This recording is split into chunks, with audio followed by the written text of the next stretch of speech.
CPM-ലെയും കോൺഗ്രസിലെയും ചില പ്രധാന നേതാക്കന്മാരെ അടുത്ത നിയമസഭാ തിരഞ്ഞെടുപ്പിൽ 8 നിലയിൽ പൊട്ടിക്കാൻ BJP-യുടെ രഹസ്യ പദ്ധതി ഒരുങ്ങുന്നു. അതിനുള്ള ഹിറ്റ് ലിസ്റ്റ് റെഡിയായി കഴിഞ്ഞു. പ്രധാന നേതാക്കന്മാർ മത്സരിക്കുന്ന നിയമസഭാ മണ്ഡലങ്ങളിൽ BJP വിട്ടുനിന്ന് മറുചേരിയെ ശക്തിപ്പെടുത്താനാണ് നീക്കമെന്നറിയുന്നു. ശത്രുവിനെ പരാജയപ്പെടുത്തലും പോരാട്ടമാണ് എന്ന വിലയിരുത്തലാണ് ഈ നീക്കത്തിനു പിന്നിൽ.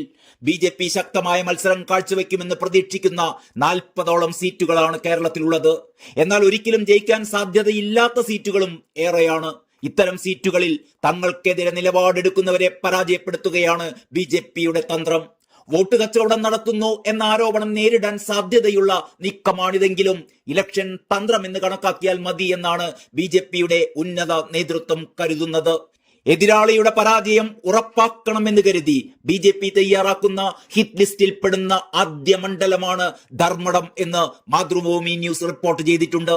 2011 KK നാരായണൻ ജയിച്ചതിനേക്കാൾ മികച്ച വിജയമാണ് പിന്നീടുള്ള 2 തിരഞ്ഞെടുപ്പുകളിലും ഇവിടെ മുഖ്യമന്ത്രി പിണറായി വിജയൻ നേടിയത്. എന്നാൽ 2011 4963 വോട്ടുണ്ടായിരുന്ന BJP 2016 12763 വോട്ടായും 2021 14623 വോട്ടായും നില മെച്ചപ്പെടുത്തിയിട്ടുണ്ട്. മന്ത്രി മുഹമ്മദ് റിയാസ് മികച്ച വിജയം നേടിയ ബേപ്പൂർ മണ്ഡലത്തിലും സമാനമായ നീക്കം BJP നടത്തുമത്രേ.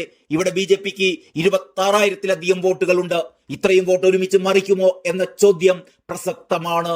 ഹിറ്റ് ലിസ്റ്റിലുള്ള മണ്ഡലങ്ങളിൽ പാർട്ടി മത്സരിക്കാതിരിക്കുകയോ മറ്റ് സ്ഥാനാർത്ഥികൾക്ക് പിന്തുണ നൽകുകയോ ആണ് ചെയ്യുക. BJPക്കെതിരെ ശക്തമായ നിലപാട് സ്വീകരിക്കുന്ന പ്രതിപക്ഷ നേതാവ് VD സതീശന്റെ പറവൂർ, P രാജീവിന്റെ കളമശ്ശേരി, രമേശ് ചെന്നിത്തലയുടെ ഹരിപ്പാട്, സലാമിന്റെ അമ്പലപ്പുഴ തുടങ്ങിയ മണ്ഡലങ്ങളിലെല്ലാം BJPയുടെ ഹിറ്റ് ലിസ്റ്റിലുണ്ട് എന്നാണ് റിപ്പോർട്ടിൽ സൂചിപ്പിക്കുന്നത്.